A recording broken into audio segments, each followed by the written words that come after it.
ஒரு கூலி வேலை செய்றவன் வேர்வையில கட்டுற டாக்ஸ்ல தான் நம்ம சம்பளம் வாங்குறோம் அப்படின்ற ஒரு நெனப்பு எந்த ஒரு அரசு ஊழியருக்கும் இருந்துச்சுன்னா, இந்த மாரி தவறுகள்லாம் நடக்காது. நெலாக்கோட்டை பஞ்சாயத்தோட அரசு சார்ந்த ஊழியர்கள் மாரி திறமையான நடிகர்கள் நீங்க வேற எங்கேயும் பாத்துற முடியாது. அவ்வளோ சிறப்பா நடிப்பாங்க. அது அதிகாரம் பண்ற அதிகாரிகள்ல இருந்து அடிமட்டத்துல வேலை செய்ற தூய்மை பணியாளர்கள் வரைக்கும் இது அடக்கம். ஒரு 2 வாரத்துக்கு முன்னாடி நான் ஒரு வீடியோ போட்டிருந்தேன். பாக்கனா பகுதியில ஓடுற தண்ணீல நெறைய குப்பையெல்லாம் போட்டிருக்காங்க அப்படின்னு. இது சார்ந்த அந்த பகுதியில இருந்த குப்பையெல்லாம் அடுத்த நாளே பஞ்சாயத்துலேருந்து வந்து கிளீன் பண்ணாங்க.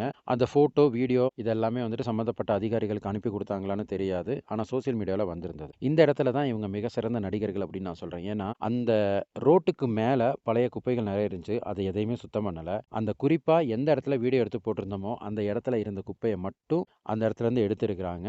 மத்தபடி கொஞ்சம் நெருப்பு வச்சு வீடியோஸ்லாம் போட்டிருந்தாங்க.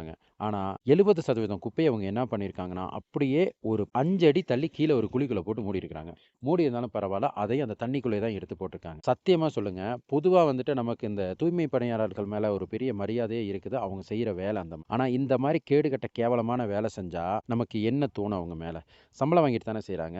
சும்மா ஓசியில ஒண்ணும் பண்ணி குடுத்துட்டு போனல. அவங்க செய்ற வேலைய உருப்படியா செஞ்சிருந்தாங்கன்னா, திரும்ப இத பத்தி பேச வேண்டிய தேவை இருந்திருக்காது. இருந்தும் நான் என்ன பண்ணேன்னா, 1 வாரத்துக்கு முன்னாடியே இந்த ஃபோட்டோ, வீடியோ எனக்கு கிடைச்ச அப்பவே சம்மந்தப்பட்ட கிராமத்துல இருக்கிற வாட்ஸ்அப் குரூப்ல நான் போட்டிருக்கேன். இந்த மாரி இருக்குது. இத கொஞ்சம் கிளியர் பண்ணுங்க அப்படின்னு. ஏன்னா அவங்க பண்ணதே தப்பு.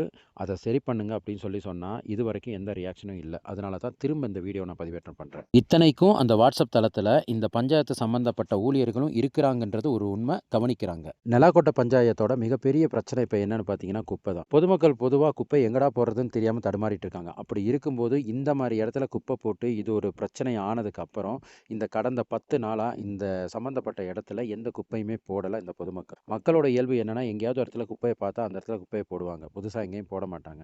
இந்த அரசு அதிகாரிகள என்ன சொல்றதுன்னு தெரியல. ஏன்னா, வாரத்துல 6 நாள் வேலை செய்றவங்க, ஒரே 1 நாள் கள ஆய்வு செஞ்சு, இந்த இடத்துல ஒரு ஒரு பிரச்சனை வந்திருக்குது. இது உண்மையிலே சுத்தம் பண்ணிட்டாங்களா? அவங்க கரெக்ட்டா வேலை செஞ்சிருக்காங்களா? அப்படின்றது பார்க்க வேண்டியது அவங்களோட கடமை. அத அவங்க பண்றதே இல்ல. பண்ணியிருந்தா இந்த அளவுக்கு கேவலமா இந்த இடத்துல திரும்ப குப்பை வந்திருக்காது.